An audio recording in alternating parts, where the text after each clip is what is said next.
Et on enchaîne avec le coup de fil du matin. Le littoral atlantique depuis les Pyrénées-Atlantiques jusqu'à la Charente-Maritime était de nouveau ce week-end en alerte maximale face au risque de baïnes, des courants des baïnes. Chaque année, ces phénomènes naturels sont responsables de plusieurs noyades.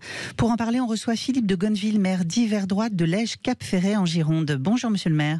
Bonjour. Bonjour monsieur le maire et merci d'être avec nous ce matin sur Sud Radio. L'alerte a été déclenchée donc par la préfecture. Elle a couru effectivement tout le week-end. Vous avez le sentiment que les vacanciers ont été vigilants? Quelle remontée vous avez eue de ce côté-là de la part des sauveteurs sur votre plage, sur vos plages?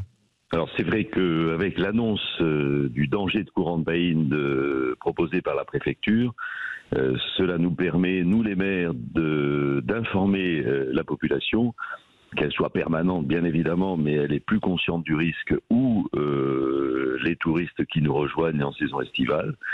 Et ça permet également aux maîtres nageurs de renforcer un petit peu les consignes de sécurité concernant les plages surveillées, puisque comme vous l'avez dit, les courants de baïne sont extrêmement dangereux et nous avons chaque été malheureusement sur notre territoire girondin des noyés en nombre assez important. Vous avez justement constaté une augmentation du nombre d'interventions de sauvetage nécessaires durant ce week-end?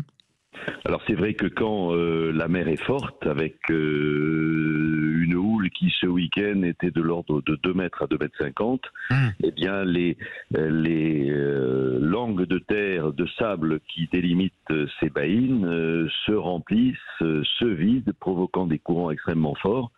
Et c'est la raison pour laquelle nous avons quand même un réseau de surveillance extrêmement renforcé. Et que c'est-à-dire concrètement? Écoutez, le linéaire de 25 km de plage océane, nous avons 3 postes de secours qui délimitent en saison estivale 5 ou 6 plages surveillées. Avec, nous avons une cinquantaine de maîtres nageurs sauveteurs sur le littoral de Lège-Cap-Ferret. On sait que c'est compliqué aussi de recruter des sauveteurs chaque été. Certains disent que c'est plus compliqué. C'est quelque chose que vous avez constaté vous-même sur votre commune? Oui, tout à fait. C'est de plus en plus compliqué de trouver des sauveteurs pour les 3 mois d'été, puisque nous surveillons nos plages du 15 juin au 15 septembre. Alors bien évidemment, nous avons, la chance d'avoir des maîtres nageurs CRS, police nationale, qui ont une grande expérience dans le sauvetage et qui permettent à nos jeunes civils d'avoir une formation continue pendant tous les mois d'été. Et nous avons 8 CRS et une quarantaine de maîtres nageurs sauveteurs civils qui sont pour la plupart étudiants ou qui sont des jeunes actifs et qui, pendant les 3 mois d'été, interviennent sur nos plages océanes. Un chiffre en 2022, 70% des décès enregistrés par noyade dans le sud-ouest étaient liés justement à des phénomènes de baïnes. Ce système d'alerte qu'on a du coup activé par la préfecture sur ces baïnes, c'est un outil dont vous disposez depuis longtemps en tant que maire? Ça fait combien de temps qu'il existe?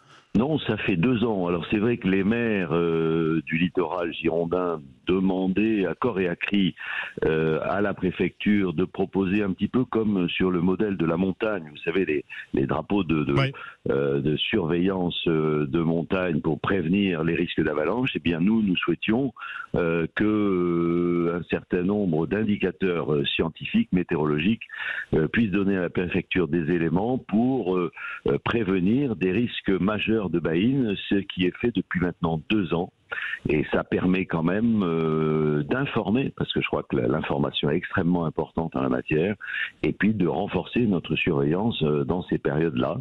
Et effectivement, là, nous avions 2 ou 3 jours extrêmement dangereux avec une mer très forte, et puis des conditions météo qui prédisposaient à la formation de ces courants extrêmement dangereux, puisque les baigneurs, même expérimentés, ont beaucoup de mal à lutter contre ces courants de baïne. Oui, on ne joue pas véritablement avec ces courants de baïne. C'est important de le préciser, de le rappeler, même quand on connaît, bien sûr, c'est un phénomène connu dans la région. L'alerte maximale aux baïnes, est-ce qu'elle est maintenue? Donc c'était hier, avant-hier, est-ce qu'elle est maintenue aujourd'hui et dans les prochains jours, monsieur le maire? Alors non, parce que la dépression qui est passée, qui nous a envoyé cette houle assez forte,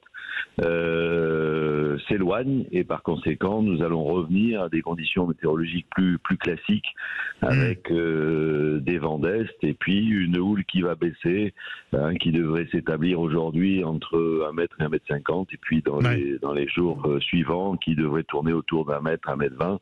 Donc là on revient dans des conditions plus normales de baignade, mais j'invite quand même celles et ceux qui nous écoutent à la plus grande prudence, parce que même avec 1 mètre de houle, sachez qu'il y a quand même des légers courants, même s'ils ne sont pas très forts, et qui peuvent rendre la baignade extrêmement dangereuse. Oui, et effectivement, et quand on est pris dans un courant de baïne, il faut surtout pas lutter. Voilà, c'est important. On lève les bras, on montre qu'on est présent justement pour les sauveteurs, et on privilégie surtout les plages qui sont surveillées.